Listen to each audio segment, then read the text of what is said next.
great friend, Roger Stone.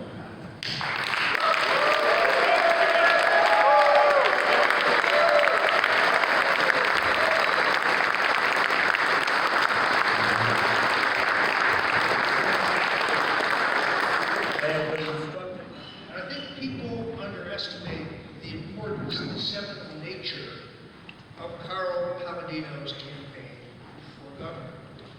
Because just as Goldwater's defeat laid the groundwork for the political realignment that would ultimately elect both Ronald Reagan and Donald Trump, Carl Paladino's thrashing of the Republican establishment in the state was a precursor to the takeover in a hostile manner of the Republican Party by Donald Trump and laid the groundwork for that. Yes, it was!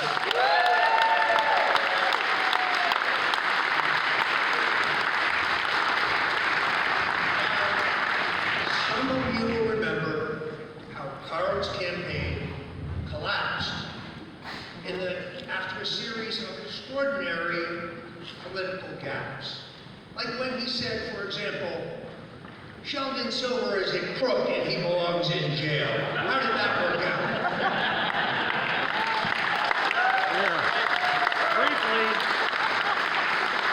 Or when he said Dean Skelos is a thief and he belongs behind bars. What a mistake. Ladies and gentlemen, Carl Paladino was a truth teller trying to tell the people of the Empire State about the dysfunction of the two-party duopoly and the three men in the room. He was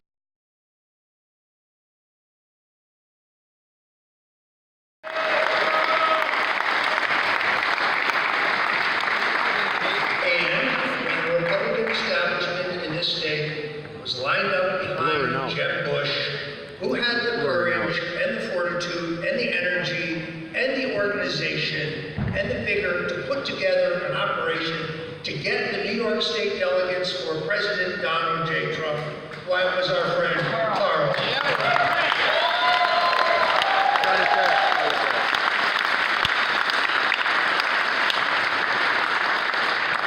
My friends, when you're in a foxhole, when you are in a jam, there is no more loyal friend than Carl J. Paladino. Woo!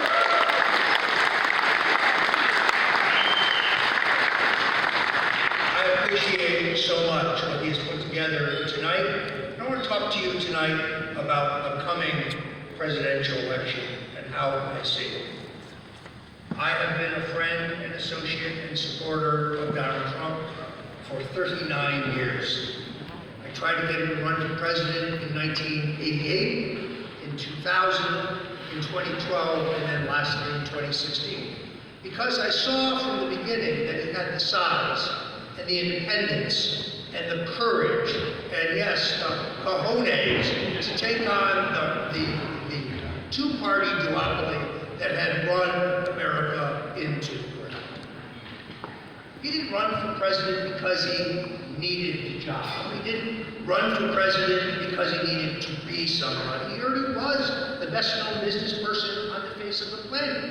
He didn't do it because he needed a bigger house or a nicer plane. He already had a bigger house and a nicer plane.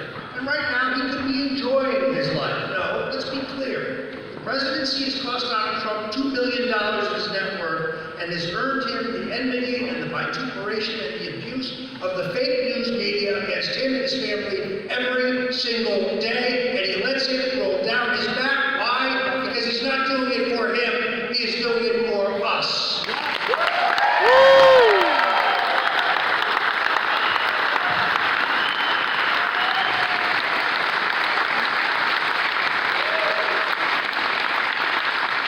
He has the courage to take on a deeply corrupt political establishment, yes, rooted in both parties, which had brought us endless foreign war. Our inherent national interests were not clear. The erosion of our civil liberties, where the government is keeping metadata tags on every American, reading our email, listening to our cell phone calls. Immigration policies that leave our streets and neighborhoods unsafe, but reward those who try to come here illegally while punishing those who are trying to come here legally for the promise of America. policies which are great for our trading partners, but not so great for us because they have literally sucked the jobs out of America. And most importantly, a stagnant economy with anemic economic growth, where kids who get out of college have to move back in with their parents because there were no jobs. And what's happened? It's there for all to see, but the fake news media doesn't want to talk about it. They don't talk about the 6 million plus new jobs created. They don't talk about the more than 650,000 manufacturing jobs that returned to America. Yes, Barry Obama, he did have a wand to wave. It was called cutting taxes and regulation. It worked for JFK, it worked for Ronald Reagan, it works for Donald Trump, and it is working for America.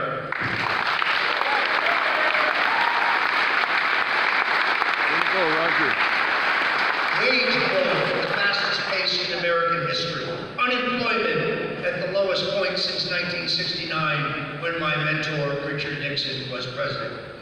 Carl Palladino is absolutely right. I do have a tattoo on my back. It's about the size of a grapefruit. It's a hand of Richard Nixon, which means, in all honesty, folks, I'm the only person you know with a dick on the front and the back.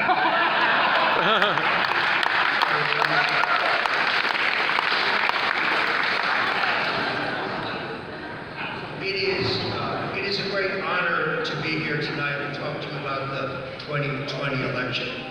I think the greatest single obstacle to the president's re-election is the overconfidence of his supporters. It's easy to look on that Democratic debate stage last night and see a band of pygmies and say, well, none of them can possibly defeat the president. But when the Democrats figure out which socialists they're going to nominate, the fake news media will close ranks behind that nominee, and we will be in for one of the most bruising, difficult, uphill fights in American political history. And like the election of 2016, Donald Trump will once again outfox and out-campaign, out-communicate the opposition. The problem is not with the president. I have enormous confidence in his capability as a communicator, as a campaigner. No, the issue lies among us, his supporters.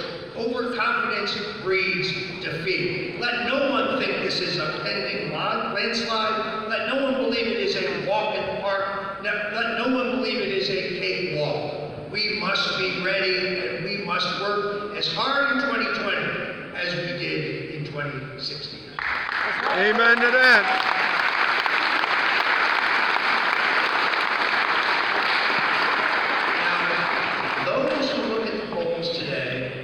Many of which show the president behind, say, well, the polls were wrong in 2016. And they were for a different reason. In 2016, many of the professional pollsters, putting aside those charlatans who put extra Democrats in their samples to give Hillary Clinton an artificial lead, but the professional pollsters were basing their polling on a false premise that the turnout in 2016 would be identical to the turnout in 2012. And of course, no two elections were alike. Rural turnout outpaced urban turnout in 2016. Catholic turnout was at an all-time high. You had a lower percentage of African-American vote. You had Donald Trump outpacing Mitt Romney by a couple points in that community, which in states like Michigan and Wisconsin and Pennsylvania is significant. You had a very different split among men and women, and therefore the polls, it's not that they were rigged, they were mistaken in some cases, in most cases, for legitimate reasons. Now the polling has been adjusted to more realistic prospects for turnout. And as you might expect, with the mainstream media pounding abuse on this president and his family day in and day out, ignoring all of his incredible accomplishments and focusing on the minutiae of his tweets, he is behind, but he is no place is he hopelessly behind. And in every place, victory is not only possible, it is attainable with the focus and the support and the lack of overconfidence of everyone in this room. Now, there are a couple obstacles to the president's re-election I want to hit on very quickly. The first one, and the most dangerous one, is the issue of internet censorship. See, in 2016 was the first year that the rise of robust alternative media based in the internet gave the president a platform with which to compete with the fake news media, ABC, NBC, CBS, and yes, CNN. And now, with the mass censorship of conservatives and Republicans and Trump supporters and libertarians and just non-liberals on Facebook, on Twitter, on Instagram, by Google, we are taking away the platform from which the president and his supporters can mount the counterattack. Donald Trump is the greatest single counterpuncher in American politics and American political history, but not if he doesn't have a platform. And while they may not censor the president, although we're not even sure about that because he is likely to be shadow banned, when they tell us he's reaching 12 million, is it really 16 or maybe it's 20? But it takes away our ability to amplify what he says. I'm glad to see the state attorney generals finally moving against the monopolistic antitrust practices of Google, but it's time for the Justice Department to take action and break up this wall of censorship. Yeah.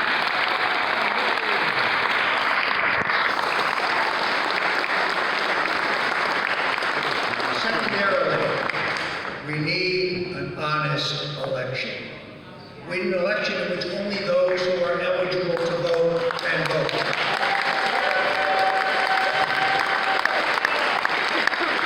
If you need a photo ID to buy a pack of cigarettes, if you need a photo ID to get a hunting license, if you need a photo ID to get on an airplane, if you need a photo ID to apply for welfare benefits or unemployment benefits, why not a photo ID to vote?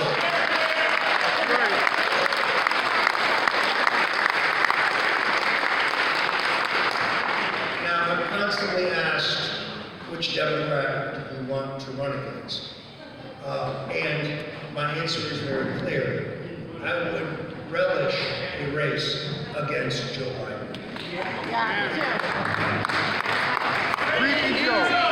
In last night's debate, Joe Biden was talking about our current drug laws as if he wasn't the guy who wrote them. Under Joe Biden, what he used to call the Biden bill, literally hundreds of thousands of poor people and African Americans have been incarcerated for the first time nonviolent crime possessions of small amounts of drugs.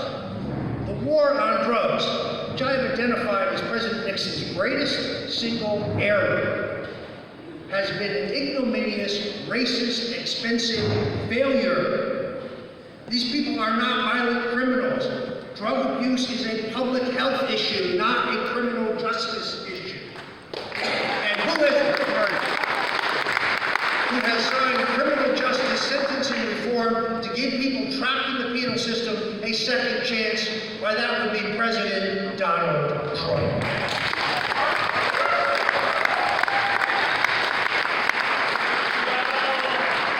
Then there is the epic rainmaking for his son's business in Ukraine and China. Or perhaps it's his creepy tendency to touch the women and children who are not members of his family. Creepy Joe. I don't think that he is the most formidable in the field, but frankly, I think he might be, tarnish the thought, too conservative to get nominated in today's Democratic Party. Therefore, I urge you to look at the rest of this field, specifically Senator Warren, who I think is on the rise. She is enormously talented, she is very clever, she's very quick on her feet, and she has an amazing ability to conceal her socialist radical agenda. She can sound like a populist. She wants to break up Google. I want to break up Google. She doesn't like the big banks. I don't like the big banks. But make no mistake, it's the same old redistributionist phenomena that lost the last election. She is better organized than the other candidates in Iowa and New Hampshire. I think she is the candidate to watch. And then there's Bernie Sanders. Crazy Bernie's Bernie. campaign was amusing 4 years ago, but now it's tired. He comes across as a cranky, angry old man. But he said it last night. I kind of caught it. I thought about it. For many years, he was the chairman of the Veterans Affairs Committee in the U.S. Senate. Really? The treatment of our veterans today is still a national disgrace. We're to donate. Veterans go homeless when they can't find food, when they can't get medical attention. Where were you, Bernie? No, I think it is over for the socialism from Now, I want to finish because you're standing. I only have about an hour more to speak. Oh! I want to finish on this note. My mentor, President Nixon, famously said, "A man is not finished when he is defeated. He's only finished when he quits." And that one cannot appreciate the majesty of the highest mountaintop unless one has been in the deepest valley. My friends, I appreciate your support in being here tonight. I appreciate your interest in my remarks. I'm going to be signing books and selling t-shirts. God bless you all. Here's what I have learned. When you go through tough times, and I've been through tough times previously in my life, you find out who your true friends are. And everybody in this room is a blessed friend. God bless you.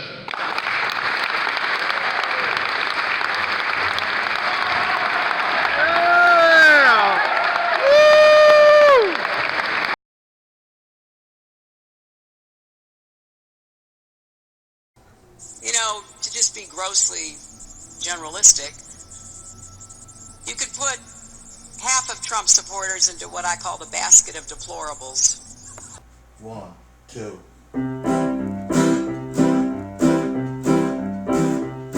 He's gonna lock her up. He's gonna round him up. ISIS better giddy up, 'cause here comes Donald Trump. He's gonna lock her up. He's gonna round him up.